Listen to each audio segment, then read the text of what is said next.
What's up, YouTube? Coming to you from the workshop. I am working on, hadn't posted a video in a while.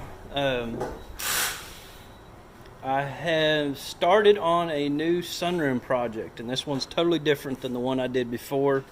Well, it's kind of different. It's right next door. The other one had a slab. This one does not have a slab, where the porch is going anyway. So, little different build. Room function for the customer is totally different than what the other customer wanted. So, different build.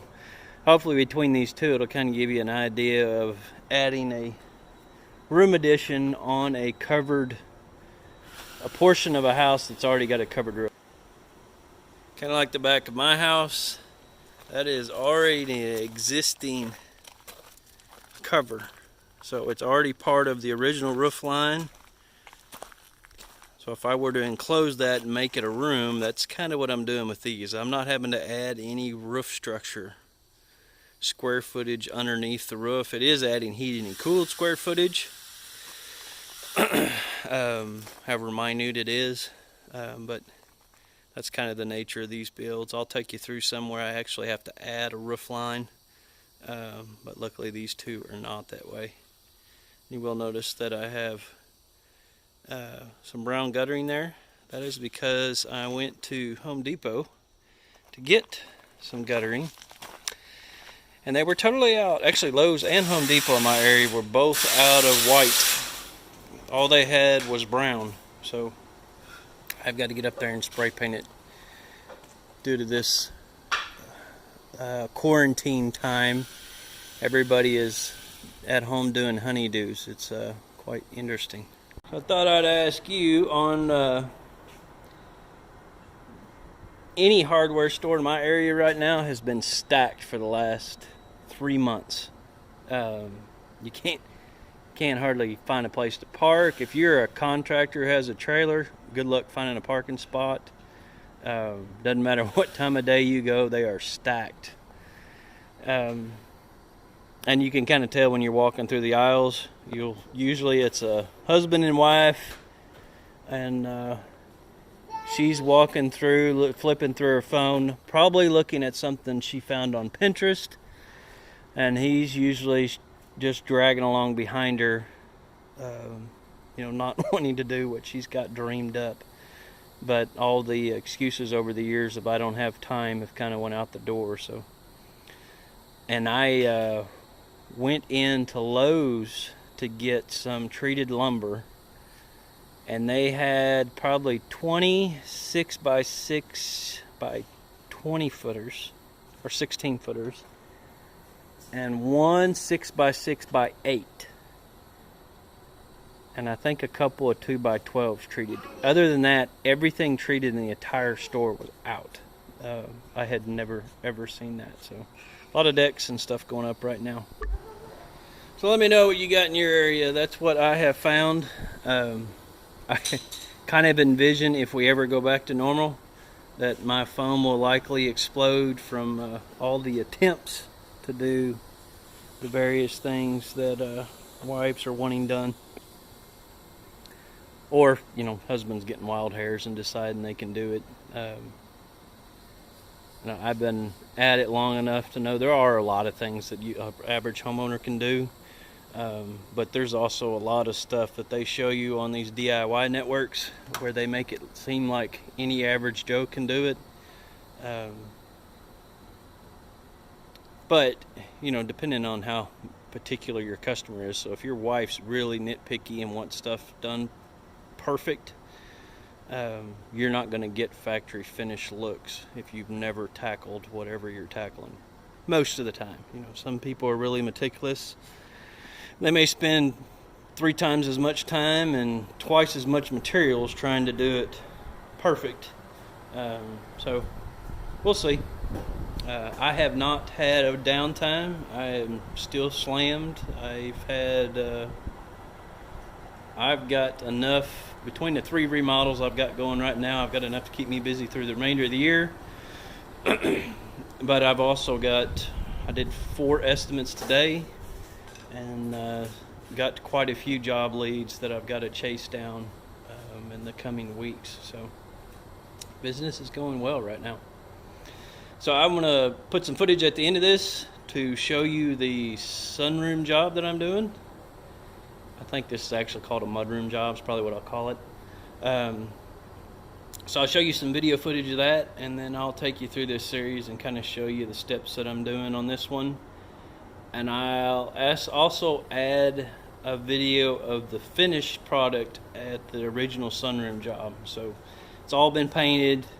She's already got it all decorated and stuff. All the trim and everything's done. So I'll show you some footage of that on a video as well. Y'all take care. Make sure you hit that thumbs up and subscribe. See ya. Alright, YouTube, let me show you what we got. So this is my other sunroom project. That one over there is finished. This is the one right across the way. This one's different. Did not have a slab out here. The slab stops here, and they put these big cinder block pillars underneath these posts. I figured most of the time when they do that, they go ahead and run a footer from the house out, because they had to pour a footer for those blocks to set on. Would go ahead and run a footer, but I did not find one. So I don't have to do anything around these posts. They've already got footing. But since this is a permanent structure, I do have to put a footing on it. So it's just going to be a little over 4 foot here. That's about 30 inches. And this is a little over 4 foot here. So I've already dug it out. Depending on your area, you'll need to find out what your footer's got to be. Here it's usually 16 to 18 inches deep and anywhere from 16 to 24 inches wide. So I've got it more than sufficiently deep and wide enough. And I just got to come back and mix concrete to pour in there. So you can put some rebar down, pour the concrete, let that set up, and then I will do, I believe I can do 1 cinder block and a cap block on top of it. And I'm contemplating whether I need to put a access hole, because the ground slopes. You'd have to be a little bitty guy to squeeze underneath that deck and get underneath here. Like I said, this is on a slab, so they blocked it and backfilled it. I probably will put maybe 1 ventilation hole over here. That's probably the place that has the most access. I don't know why anybody would ever need to get into this little space, but I hope it breathes a little too. So I'll take you through the steps of this one. This is a much smaller. It's about 8 foot wide. It's a little less than 8 wide, and I believe it is 12 to 16 deep. I don't have the measurements with me, but it is going to have a little, it'll follow the outline here and here. And if you look over here, this window is actually offset, so the wall will come in here and be pretty much even with that deck board. So it's going to be somewhat kind of L-shaped. And the reason for that is they do not want to move this window, which makes my job easier. But there's going to be a big floor-to-ceiling cabinet unit over here. I do have to move the HVAC line out. You don't want that inside a house, so I'll move it out to here. I believe she wants a couple can lights. We're going to put a small skylight in over here, or a small view window. This isn't a sunroom, this is more of a mudroom. This will become a cased opening, and I'm going to attempt to reuse these 9-foot doors, at least one of them. Reuse this one in that opening. But I'll have to make the frame from scratch. I might be able to use this hinge post in the top and maybe just make this side piece, or cut this down and make it work. I don't know, I'll have to figure that out. But that's this one. So I'll continue this Saturday. This is Thursday. I'll come back. I'll have to put a moisture barrier down here before I start putting subfloor. So there's a good couple days of work just prepping this and getting it ready for flooring. But these are 2x8s. I shouldn't have to put new deck boards down, or new rafters. Should be able to reuse the rafters that are here. They're going to be sitting on top of block all the way around, so it'll be sitting on a footing. And I'll just put 3/4 inch deck board over it. That'll be that. Walls will come up, and I will pull these posts out and wrap everything else. Alright folks, so I'm getting ready to pour the footer. Like I said, it's just 3 little sections, about 4 foot there. I dug all the way down to the edge of the footer here, and I'm tied into this footer that was built for this block. And I've just got a rock in there. They make little metal stands, but you don't have to use those. You just need you want the rebar about halfway in the middle of the footer. So I got 2 pieces there.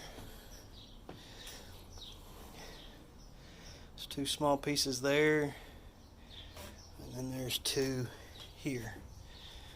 You got them, I don't know, probably 8 to 10 inches apart. And a lot of times I'll run a bit into the wall to tie the slab together. But in order to do that, usually it's on long runs. These are real short sections. Considering how small it is, and these are already established, I'm not too worried about it moving. So the concrete will tie it all together, and then the rebar will give it the structure it needs. So I'm going to mix concrete, and I'll basically float these all 3 of these footers out level, and then I've already got the block. They're only going to come up to about, ideally I'm going to bring them up to where I can put the cinder block in, and then maybe 1 cap block or a 2x8 or something there. So I'll basically just float them out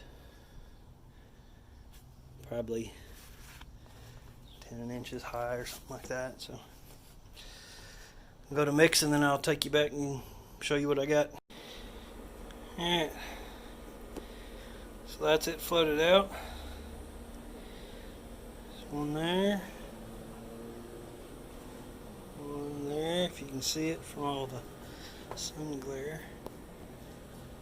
Another 1 there. I'll let that set up. I'll come back and put the block in. And we'll cap the block and shim it to match these rafters. And then I can start building the walls. So, actually, I'll lay the blocks, mortar them, level this dirt out in here, put a moisture barrier down, which is just some 5mm plastic that'll go all through here to keep the moisture off these rafters, since I'm sealing it in. And